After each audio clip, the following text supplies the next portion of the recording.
as an internet blackout continues to block the world from seeing the full extent of the unrest.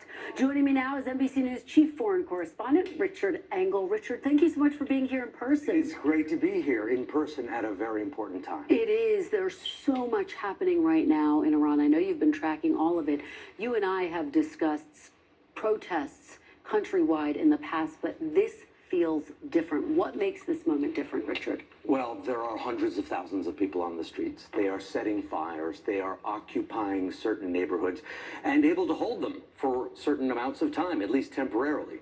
That's different. And the protesters, they're not asking for change. That's how it started. They wanted economic reforms. The currency was in free fall. Now they want it to go.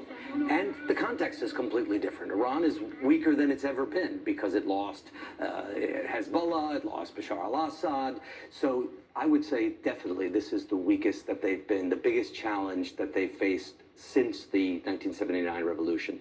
They beat back two previous demonstrations, street demonstrations, but they were not as weak as they are right now. Well, and it comes, Richard, as President Trump is leveling these very stern warnings, saying if you intensify your brutal crackdown, if these protesters start to die, we could potentially take action. How is that playing in Iran? So the protesters are hearing that. I'm talking to activists here. It's very difficult to communicate with people directly in Iran. A few have Starlinks. The system has been turned on. So some communications are coming out. They are encouraged by what President Trump is saying. Absolutely. They saw what President Trump did in Venezuela.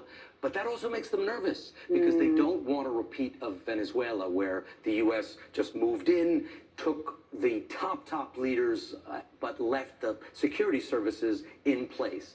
They think if the same thing happens in Iran and the security apparatus is still there, that they'll be hunted down and they'll all end up swinging from cranes.